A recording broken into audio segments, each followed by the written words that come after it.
We come now in our study of the wilderness tabernacle to the third of the 5 offerings and sacrifices stipulated in the early chapters of Leviticus, stipulated for the bronze altar. Let's set this in the context of what we've learned so far concerning the wilderness tabernacle.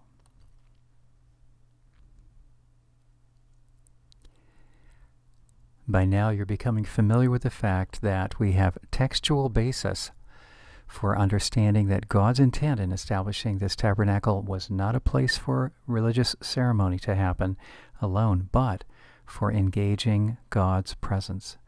This was like going to the residence of a famous person, actually the monarch, and in this case the celestial monarch, and there to meet with him. The activities then that are prescribed to take place in this estate and utilizing the furnishings that are dictated to be constructed there, those activities then inform the relationship that the people would engage with the person whose residence it was.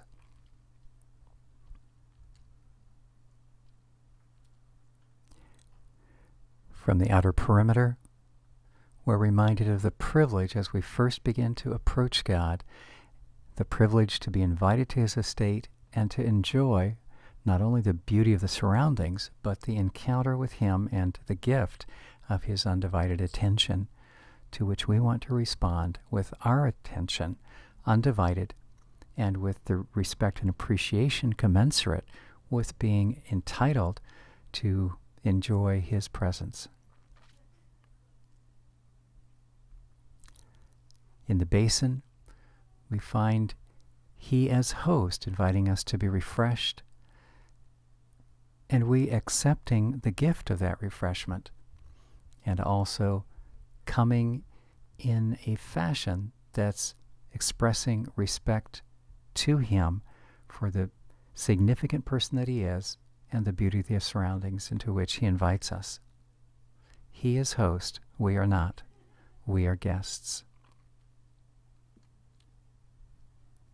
So far we've looked at 2 of the 5 offerings that are stipulated for the bronze altar out in the courtyard, the first of which was the whole burnt offering. And this seems to be an expression whereby we as worshipers, as guests, say the first message we want to send to God is that we are his entirely. And as he hears that sentiment coming from us, we regularly find him responding his spirit to ours, assuring us of his welcome, and also reminding us that the full commitment he looks for from us is something that he has already shown to us in such immense generosity.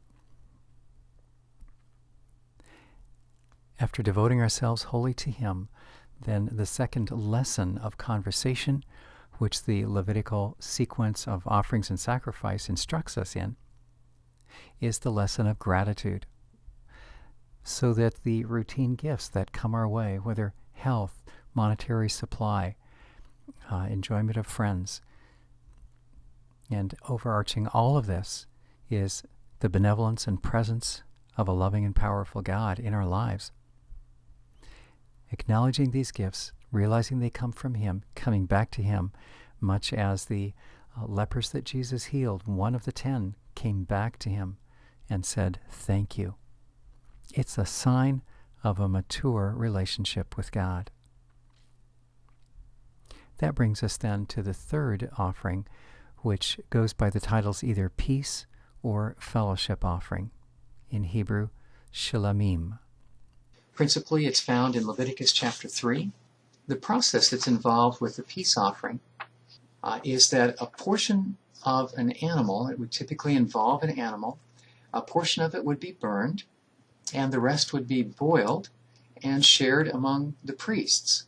So some of it would be provided for them. Before that took place, similar to the whole burnt offering, the one making the offering would put his hand on the animal before it's killed. And some of the blood from this killing of the animal, this sacrifice, would be sprinkled on the bronze altar. The meaning of this is gratitude, which reminds us of the last one, the grain offering. And yet there are some instances when it particularly was to be the response of a person when a vow, a very solemn prayer had been prayed. Perhaps there was a member of the family that was ill, or perhaps this year the crops were not coming up. Maybe there was a drought. And so the farmer might pray, God, give us grain, and if you do, I promise to show that I have paid attention to your gracious answer to my plea, and I will fulfill my end of the vow. Or in the case of an illness, if the child is raised back to health, I will respond by fulfilling my part of the bargain, the vow. Sometimes from a modern perspective, when we look at vows in the Hebrew Bible and the Old Testament, sometimes we think of them as manipulative, or perhaps a base, a low way of responding to God. I suppose a vow can work that way, almost like we're trying to force God into action. But in the best sense of a vow, it represented a solemn prayer, an urgent prayer, a time when a person just must not be denied. They very much needed to see God act. And God, when he saw that that was in the best interest of people, they would respond with thanks, and the thanks would take the shape of a peace or a fellowship offering. A third meaning or instance when a person might give a fellowship offering would be simply out of the overflow of a grateful heart. Not a specific prayer that was answered, but simply, God is so good, or things are going so well, or I'm so grateful, I just want to give a gift. The shape it would take in the Old Testament community, the shape it would take would be a peace or fellowship offering. There's an account in the New Testament that comes to my mind in connection with this when we ask the question, is this a discipline that's really important to God? Is the model for communicating to Him, sending a message of gratitude in response to, for example, a specific urgent prayer, is that important to Him? Perhaps you're familiar with the 10 people who had leprosy, a serious skin disease, who came to Jesus one day, and they said, please, would you take away this terrible disease? It was a disease that prevented them from associating with other members of the community. They had to be in quarantine. And Jesus said to them, I'd like you to take a little trip. I want you to turn around and begin heading towards the priest and show yourself to the priest. Why would he do that?